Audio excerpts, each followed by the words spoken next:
And as a teacher, that's our responsibility, is to unlock the potential of our students. I want to go back to a few weeks ago. Khalida and I went to New Orleans. And one of the things that we really wanted to do, we really wanted to visit William Frantz Elementary School. William Frantz Elementary School was the first school that integrated with black and white children after the Supreme Court landmark case, Brown versus Board of Education. Now we're talking in the 1960s. So we know little Ruby Bridges, right? You've heard of her name, Ruby Bridges. She was 6 years old when she started at William Frantz. And I can imagine her, I can picture her still just gallivanting down the sidewalk, maybe happy, not maybe knowing exactly what she was walking into.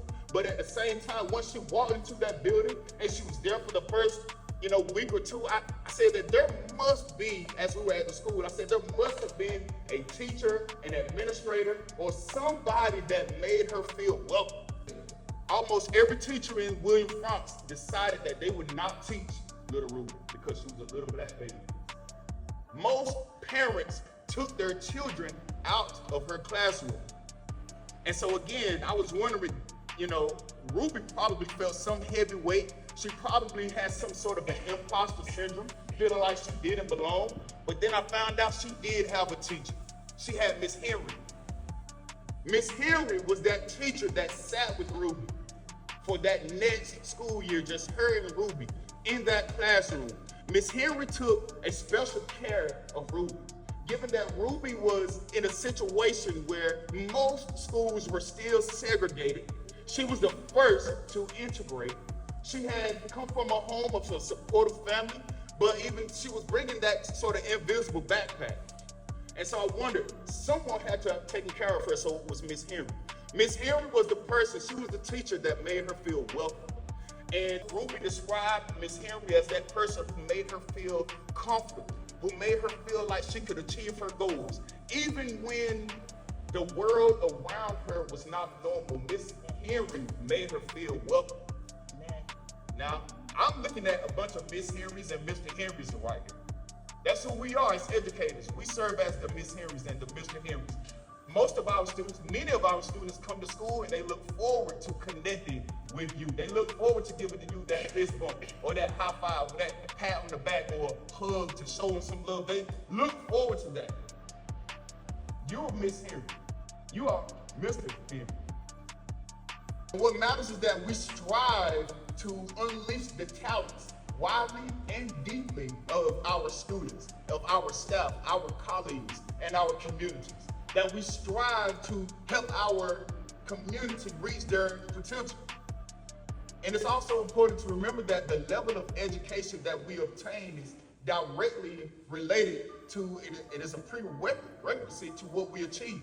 And it's also a direct indicator of the income that what we do, our efforts will have to be put forth before the scientists walks into their laboratories. Our students walk in brimming with purpose, but it is our responsibility to give our students what they need so that we can fulfill that promise. And what we must do is be there for them. See, our students don't need us to be superheroes. They don't need us to be perfect, but they do need us to be present. And they do need us to, be there for them. That's what our students want. They want us to show up.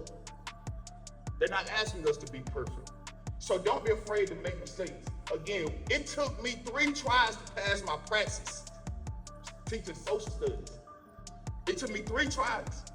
On the 3rd try, I finally passed, but during that trial and error, I wasn't afraid to take the mask off and show my students and let them know, like, listen, I studied for this test, but maybe I didn't study correctly for it. Now I'm going to take it again. I failed, and I'm going to do it again. So through that, I'm leading by example. I'm taking that mask off. I'm showing the students that I too failed.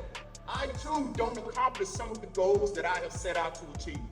And so through that, I've shown them perseverance. I've shown them resilience. And I've shown them achievement, even in the face of challenge. Because even when it seems like it's going easy, there are still challenges. Okay? Our success will ultimately depend on our efforts long before any one of our future entrepreneurs open their door. It'll be before the nurses start taking their rounds. What we do, our efforts will have to be put forth before the scientist walks into their laboratories. Our students walk in brimming with purpose, but it is our responsibility to give our students what they need so that we can fulfill that promise. And what we must do is be there for them. See, our students don't need us to be superheroes. They don't need us to be perfect, but they do need us to be present. And they through just a few more days left. Hold on, be strong, for the race is not given to the strong nor the swift, but he and she who endures to the end. Thank you. Yeah.